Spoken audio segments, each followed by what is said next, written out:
So let's start our discussion on the important points of carbon and its compounds. Class 10 CVSC. देखो पहला point है ये है carbon is a non metal with atomic number 6. Second point है ये है the valency of carbon is 4. Then carbon forms covalent bond, ये भी इंपॉर्टेंट है. कार्बन शोज कैटिनेशन प्रॉपर्टीज, ये भी इंपॉर्टेंट है. कैटिनेशन क्या है? Catenation is the ability to form long chain. ठीक है. नेक्स्ट देखो क्या है कि carbon compounds are generally poor conductors of electricity, ये होता है. Carbon compounds have low melting and boiling point generally, exceptional तो है. Carbon has 3 isotopes C12, C13, C14. ठीक.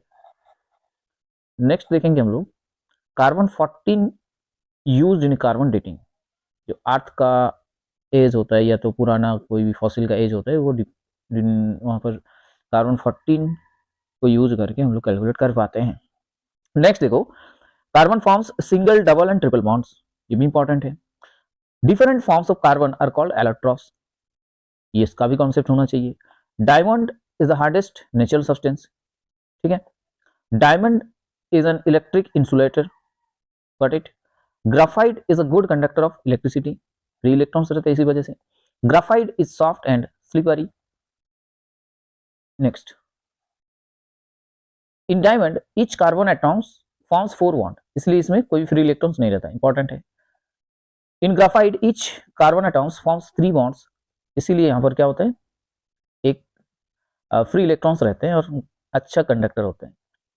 Fluorine is spherical allotrope of carbon, कौन सा allotropic form of carbon spherical shape में आता है, तो ध्यान रखना आंसर होगा fluorine. Coke is mainly pure carbon. ठीक है. नेक्स्ट बात करेंगे चारकोल क्या है? एमोर्फस है. एमोर्फस मतलब नो फॉर्म, नो फॉर्म, कोई भी geometric form, long run geometric form नहीं होता है वहां पर, क्रिस्टलाइन नहीं होता ये लोग. हाइड्रोकार्बन कैटिनेशन, हाइड्रोकार्बन क्या होता है देखो कंटेन्स ओनली कार्बन और हाइड्रोजन, जो कार्बन और हाइड्रोजन लेके बना होता है उसको हम लोग क्या बोलते हैं? हाइड्रोकार्बन. पता है सबको. एल्केन्स क्या होते हैं? सैचुरेटेड होते हैं, सारे सिंगल बॉन्ड होते हैं कार्बन कार्बन, तो alkanes are saturated hydrocarbon. Next क्या होता है? एल्किन्स जो होता है उसमें डबल बॉन्ड होता है, C double bond C. Alkynes जो होता है उसमें क्या होगा? ट्रिपल बॉन्ड रहते हैं. ठीक है. नेक्स्ट देखो जनरल फार्मूला ऑफ एल्केन्स जो होता है, ये ध्यान रखना, CnH2n+2 होता है. जनरल फार्मूला ऑफ एल्किन्स होता है आपका CnH2n. General formula of alkynes होता है CnH2n-2. अब देखो यहाँ पर मीथेन जो है ये सिंपलेस्ट हाइड्रोकार्बन है मीथेन. इथिन जो होता है वो अनसैचुरेटेड हाइड्रोकार्बन में आता है, और इथाइन जो है वो उसको हम लोग और एक नाम से पहचानते हैं जिसका नाम है एसिटिलीन. नेक्स्ट हम लोग बात करेंगे, नेक्स्ट चलेंगे होमोलोगस सीरीज. तो homologous series has similar chemical properties. ठीक है. केमिकल प्रॉपर्टीज सिमिलर होते हैं. सक्सेसिव नंबर में डिफरेंट जो ग्रुप आता है, जो जिससे वो डिफर होते हैं वो CH2 ग्रुप द्वारा होते हैं. Molecular mass increases by 14 unit in homologous series. Physical properties show gradual change, नीचे की तरफ जाएंगे तो कार्बन चेन बढ़ेंगे, तो उसमें एक ही होमोलोगस सीरीज में है लेकिन उसमें फिजिकल प्रॉपर्टी के थोड़ा थोड़ा चेंज आता है. फंक्शनल ग्रुप डिटरमाइन क्या होता है? फंक्शनल ग्रुप इंपॉर्टेंट है केमिकल प्रॉपर्टीज. अब जो भी फंक्शनल ग्रुप है देखो यहाँ पर हम लोग देख सकते हैं OH जो होता है दोस्तों, OH ये अल्कोहल के लिए होता है, अल्कोहल फंक्शनल ग्रुप. COOH जो है ये आपका कार्बोक्सिलिक एसिड ग्रुप है. CHO जो होता है ये आपका एल्डिहाइड के लिए होता है. C डबल बॉन्ड O जो है ये आपका कीटोन के लिए होता है. C डबल बॉन्ड OR यानी कि ये एस्टर के लिए होता है, एसिड और अल्कोहल द्वारा बनते हैं.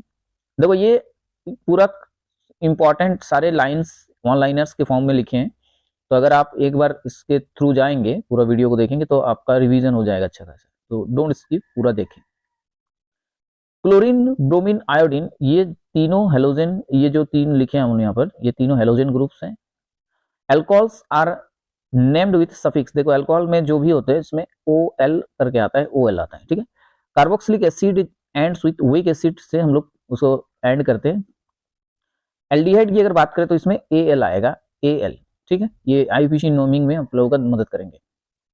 नेक्स्ट देखो, इथेनॉल एक अल्कोहल है जिसका केमिकल फार्मूला होता है C2H5OH।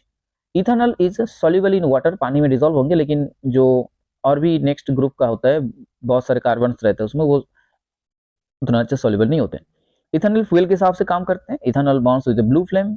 Ethanol is produced by fermentation करते हैं, फर्मेंटेशन प्रोसेस द्वारा एंजाइम्स प्रेजेंट होता है, एंड क्या होता है उसमें, इथेनॉल प्रोड्यूस करते हैं ग्लूकोज से, फ्रुक्टोज से, ठीक है।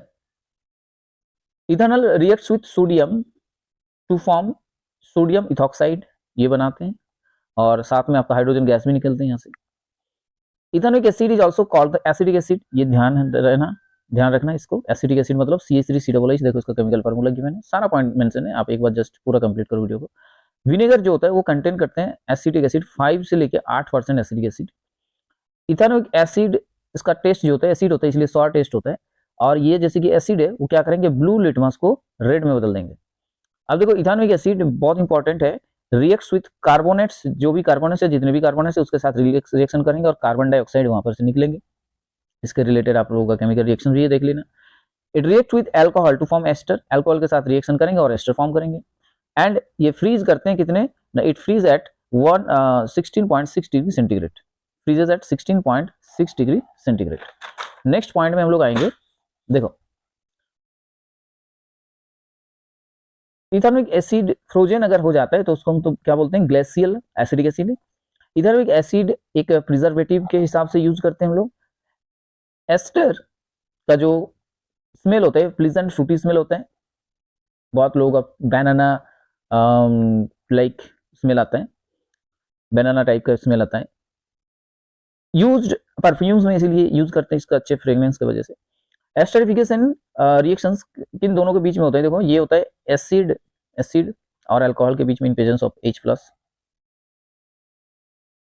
नेक्स्ट देखो, सैपोनिफिकेशन रिएक्शन, एल्कालाइन हाइड्रोलिसिस करते हैं एस्टर का।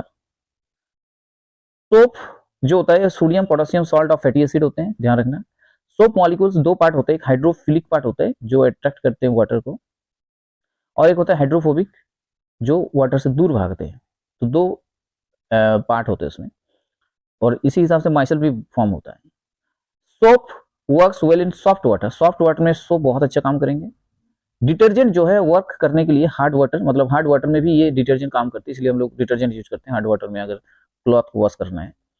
सोप फॉर्म्स स्काम, ये क्या करते हैं, स्काम फॉर्म करते हैं कहाँ पर, हार्ड वाटर में, इसलिए अच्छे से कपड़ा को साफ नहीं कर पाते हम लोग, क्लीन नहीं कर पाते। माइसेल्स देखो क्या होता है, myself help in cleaning action of soap. ये जो माइसेल्स फॉर्म करके सोप क्या करते हैं, ग्रीजिंग को छोटे छोटे टुकड़ों में तोड़ देते हैं और इसी हिसाब से एक डर्टी क्लॉथ को क्लीन करते हैं, माइसेल्स फॉर्म करते हैं। हाइड्रोफोबिक पार्ट अंदर की तरफ रहता है इसे, और हाइड्रोफिलिक पार्ट बाहर की तरफ रहता है, ठीक है, C+, ऐसे करके आप लोग देखोगे बुक में एकदम डायग्राम अच्छे से दिया हुआ है। तो माइसेल्स के फॉर्मेशन से ये लोग क्लीनिंग एक्शन करते हैं। सोप इनकम्प्लीट कंबशन क्या करते हैं, कार्बन मोनोऑक्साइड प्रोड्यूस करते हैं। तो उम्मीद करते हैं आप लोगों को जितने भी पॉइंट है बता दिए, इसी हिसाब से हम लोग बाकी चैप्टर्स को भी कंप्लीट करेंगे। जस्ट एक बार रिपीट रिवीजन हो जाएगा तो आप लोगों को सारा पॉइंट्स अगर एक बार दिमाग में आ जाएगा तो याद भी रहेगा, ठीक है।